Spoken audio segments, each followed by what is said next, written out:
Bonjour à tous, je suis Eleonora Byron et vous rejoins pour l'édition d'Asie à la une de cette semaine. Voyons tout de suite les titres. Aung San Suu Kyi enfin libérée. Condamnation en Chine dans l'affaire du lait contaminé. Et en fin de journal, notre sélection internationale. Au cours du week-end, le symbole de la démocratie birmane Aung San Suu Kyi a été libérée après avoir passé les 7 dernières années en résidence surveillée. Lors de son premier grand discours depuis sa libération, elle a appelé une nouvelle fois à la liberté en Birmanie. Le symbole de la démocratie birmane Aung San Suu Kyi est aujourd'hui libre après avoir passé les 7 dernières années en résidence surveillée. Lors d'un rassemblement à Rangoon, elle a appelé pour la liberté d'expression dans cet État dirigé par l'armée et a exhorté des milliers de partisans à défendre leurs droits. Vous pensez que c'est facile d'obtenir la démocratie avec une personne qui agit seule ? C'est quelque chose de très précieux. Pour les choses de valeur, il faut beaucoup de sacrifices. On ne peut l'atteindre par les actes d'une seule personne. D'ailleurs, ce ne serait pas démocratique. Si les gens disent « Nous voulons la démocratie, Aung San Suu Kyi, fais-le pour nous », vous n'obtiendrez pas la démocratie, mais plutôt un dictateur Aung San Suu Kyi. Le premier grand discours d'Aung San Suu Kyi depuis sa libération samedi a laissé peu de doute sur le fait qu'elle allait reprendre un rôle politique influent dans l'un des pays les plus isolés et oppressifs du monde.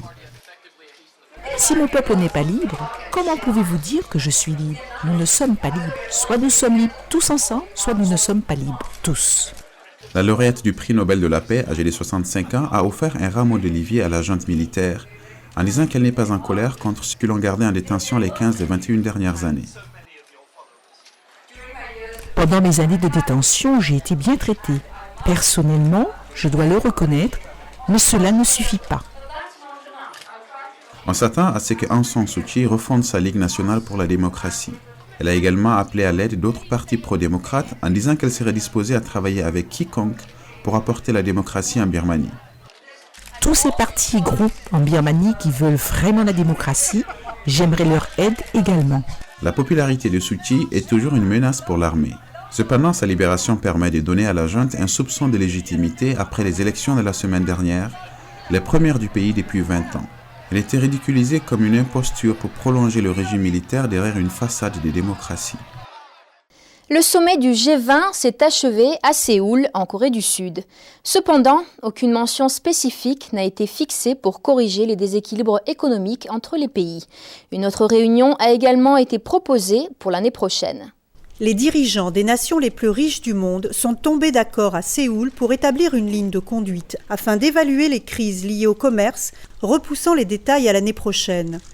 Les dirigeants du G20 espèrent que le sommet coréen rétablira l'unité observée après la crise financière mondiale il y a 2 ans, mais de profondes divisions sont apparues. Un plan de compromis disposant d'indicateurs de mesure du FMI avertirait le moment voulu si un déséquilibre menace la stabilité. Le président sud-coréen Lee Myung-bak a décrit ce sommet comme étant un succès. Les pays avec des fonds monétaires peuvent être capables d'imprimer de l'argent, mais les autres pays peuvent être touchés quand les fonds se perdent. Nous l'avons expérimenté plusieurs fois, non seulement en Corée du Nord, mais aussi dans d'autres pays en voie de développement qui sont dans de tels dangers. De sorte que le G20 aujourd'hui permet aux pays d'introduire des mesures macro-prudentielles pour atténuer les dommages. L'objectif du sommet visait à renforcer la construction sur un pacte récent des finances du G20, tout en élevant la croissance mondiale à des niveaux d'avant-crise. Mais des conflits au sujet des politiques monétaires et budgétaires des nations ont émergé. Tandis que l'Inde, la Chine et le Brésil se sont à nouveau fait entendre depuis 2008, les dirigeants européens ont eu des entretiens d'urgence en Corée concernant les déboires de la dette irlandaise, disant qu'ils étaient prêts à apporter leur aide. Ce qui est important de savoir, c'est qu'aujourd'hui, nous avons tous les instruments nécessaires mis en place dans l'Union européenne ainsi que dans la zone euro pour agir si nécessaire. Ce qui est important, bien sûr, c'est de soutenir les efforts très importants que les autorités irlandaises mettent en œuvre. Dans le même temps, nous pouvons rappeler qu'en cas de besoin, l'Union européenne est prête à soutenir l'Irlande. Le G20 représente environ 85% de la production économique mondiale, mais continue de lutter sur la façon de prévenir la récurrence des crises financières. Le Premier ministre chinois Wen Jiabao est arrivé à Macao en fin de semaine pour une première visite. Il a été accueilli par des manifestants et militants pro-démocrates. La police a tenté de bloquer les manifestants à l'entrée de l'enceinte où se rendait le Premier ministre. Samedi, le Premier ministre de la Chine, Wen Jiabao, a visité le Parlement de Macao. À l'extérieur, les manifestants se sont rassemblés pour faire connaître leurs griefs allant des logements abordables à Macao à la libération du prix Nobel de la paix 2010, Liu Xiaobo, toujours emprisonné. L'ancienne colonie portugaise est sous administration chinoise depuis 1999. Et comme à Hong Kong, Macao tombe sous le principe d'un pays, deux systèmes. Cela signifie que les Macanais ont le droit à la liberté d'expression, du moins en théorie. Or, la police a commencé à renforcer la sécurité, suivre certains militants pro-démocratie avant la visite de Wen Jiabao et arrêter 2 enseignants à leur domicile. Samedi, les manifestants se sont rendus au commissariat de police pour exiger la libération des 2 enseignants. Ce policier demande au militant Li Qinhuin de le suivre. « Pourquoi arrêtez-vous les gens sans raison ?» demande Li. « Qu'ai-je fait ?» Par la suite, Li fut arrêté.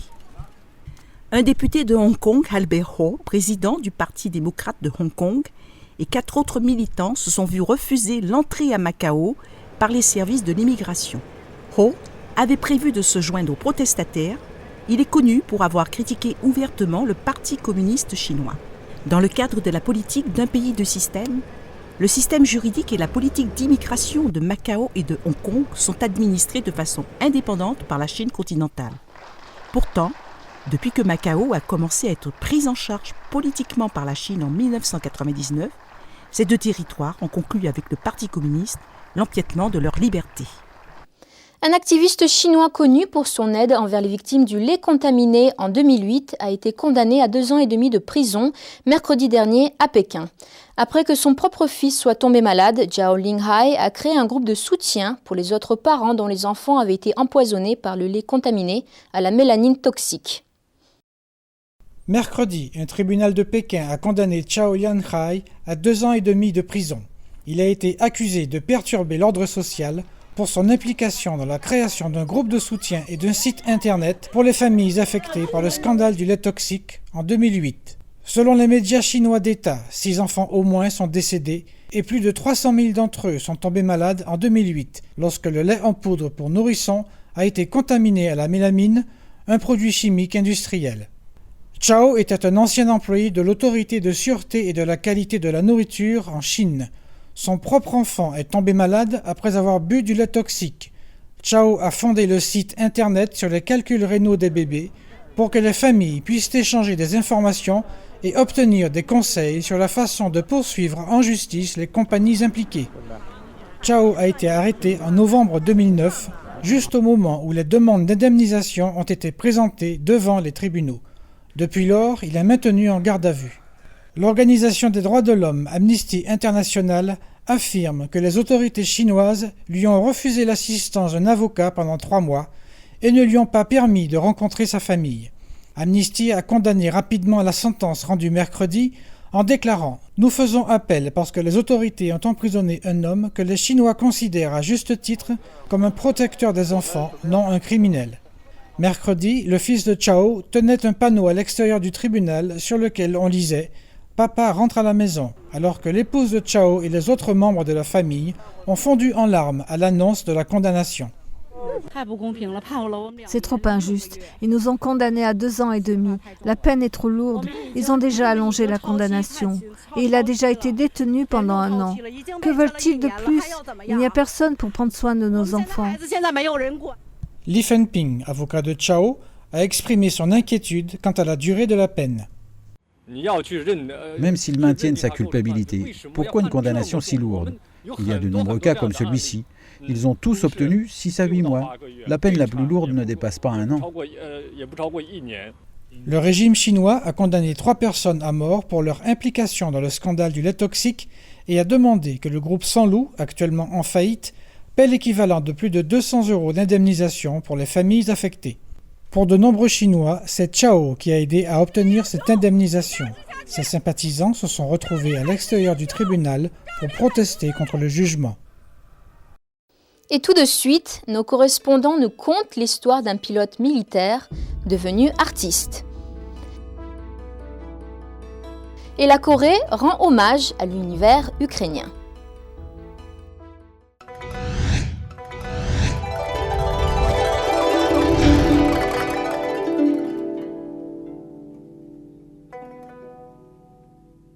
Plusieurs prix Nobel de la paix, dont le Dalai Lama, se sont rendus au Japon, peu avant le sommet de l'APEC. La rencontre aura lieu pendant 3 jours et leur permettra de se pencher sur la prolifération nucléaire et d'autres questions relatives aux droits de l'homme. Ce vendredi, les anciens récipiendaires du prix Nobel de la paix se sont rassemblés dans la ville japonaise d'Hiroshima. Le Japon a accueilli cette conférence annuelle de 3 jours pour l'avancement du respect des droits de l'homme et de la non-violence. Le sommet de cette année mettra l'accent sur la non-prolifération nucléaire. Il y a 65 ans, Hiroshima est devenue la première ville de l'histoire mondiale à subir un bombardement atomique, ce qui a dévasté la ville en un instant et privé de nombreuses personnes de leur précieuse vie. Sans oublier la catastrophe et l'angoisse qui tourmentent toujours les survivants de la bombe, les gens d'Hiroshima continuent toujours de lancer un appel pour la paix mondiale sans armes nucléaires. Le Dalai Lama, leader spirituel tibétain en exil, reconnaît que de telles armes ne servent à rien. Bien que parfois les armes nucléaires soient utiles pour ce qu'on appelle une stratégie dissuasive, mais encore là, cela apporte beaucoup de peur. Et si une personne insensée se présente, ou même une personne normale, ayant le pouvoir absolu, et que son esprit devienne très émotionnel, que naturellement l'émotion dirige son esprit, qui est donc entièrement dominé par l'émotion, il n'y aura pas de place pour le raisonnement. Les questions des droits humains en Birmanie et en Chine ont également joué un rôle central dans les réunions. L'opposante birmane Aung San Suu Kyi a remporté le prix Nobel de la paix en 1991, mais elle a été en garde à vue dans sa résidence pendant les 15 des 21 dernières années pour avoir osé parler contre le régime militaire du pays. Il n'y a plus aucune raison de la garder en détention. Qu'elle soit libérée de sa détention signifierait une accélération de la démocratisation réelle en Birmanie, y compris l'ouverture de la réconciliation nationale. Le lauréat 2010 du prix Nobel de la paix, le dissident chinois Liu Xiaobo, est aussi actuellement détenu pour s'être exprimé contre le régime chinois. Eli Kassen est un ancien pilote d'hélicoptère de l'armée de l'air israélienne. Après l'armée, il est devenu directeur d'une industrie minière. Kassen a maintenant laissé ce poste pour vivre de sa passion de l'art. Nos correspondants nous racontent son étonnante histoire. Pendant 15 ans, Eli Kassen a été commandant d'une escadrille d'hélicoptères dans l'armée de l'air israélienne. Après avoir quitté l'armée, il a occupé divers postes de direction dans l'industrie minière. Après être passé directeur en 2002, Eli a décidé d'emprunter une nouvelle voie, celle de la peinture à l'huile sur toile.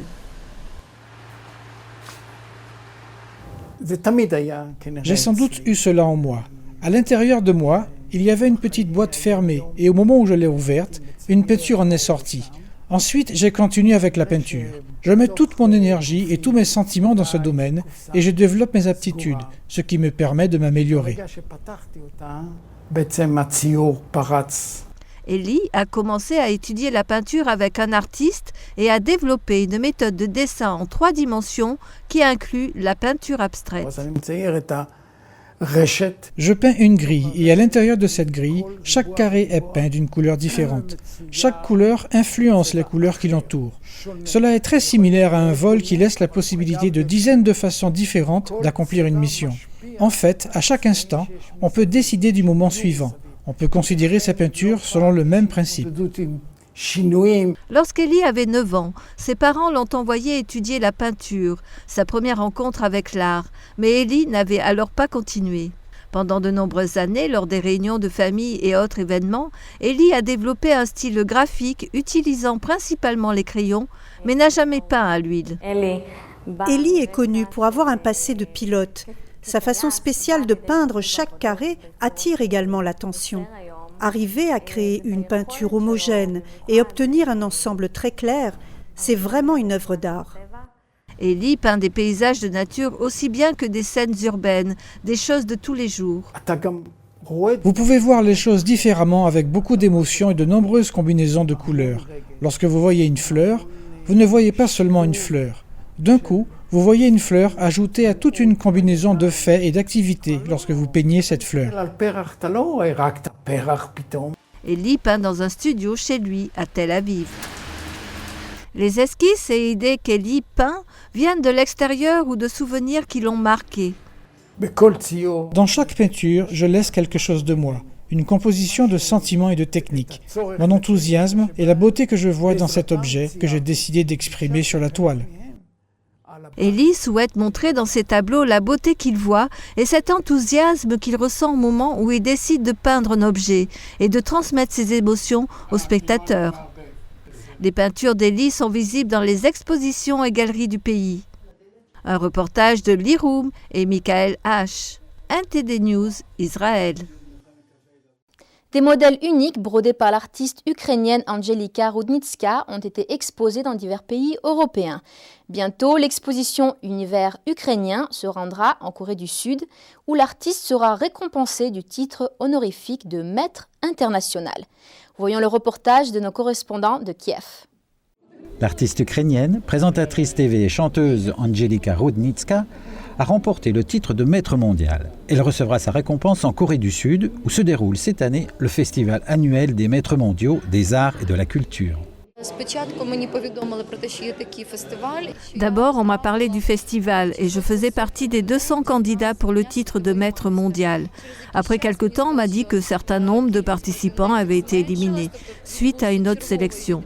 Maintenant, je ne sais pas combien de personnes recevront cette récompense, mais je serai parmi elles. La Corée du Sud deviendra le premier pays asiatique où Angelika pourra présenter sa réalisation Univers ukrainien. Les tableaux sont uniques car ils ne sont pas créés avec de la peinture, mais avec du fil. Ce style unique est appelé peinture brodée. La singularité de ma technique et de moi-même en tant qu'artiste réside non seulement dans ma vision spéciale et la façon dont je place les couleurs, mais dans le fait que j'utilise une nouvelle technique. Elle combine la broderie traditionnelle ukrainienne qui m'a été enseignée par ma mère et ma grand-mère, avec ma compréhension des tendances actuelles. Les travaux de broderie contiennent des motifs provenant de la culture tripilienne, des œufs de Pâques et des méthodes de tissage à l'ancienne. La svastika est l'un des motifs. En Orient, il s'agit réellement d'un symbole cosmogonique, le symbole de la façon dont tout se meut dans le cosmos et dans l'univers. Angelika a créé des œuvres dans lesquelles la svastika devient totalement accueillante et c'est très intéressant. C'est une question de sensation du temps et c'est une carte de petite entreprise de l'Ukraine. Il y a maintenant tant d'inquiétude, de lutte et de négativité en Ukraine que lorsque je vois quelque chose d'heureux, je l'apprécie sincèrement. L'exposition est une joie. La cérémonie de récompense de maître mondial se déroulera le 3 décembre dans la ville coréenne de Yeosu. Les créations d'Angelika y seront acheminées par bateau au cours des prochains jours. NTD, Kiev, Ukraine. Ainsi s'achève notre journal. C'est avec plaisir que nous nous retrouverons la semaine prochaine.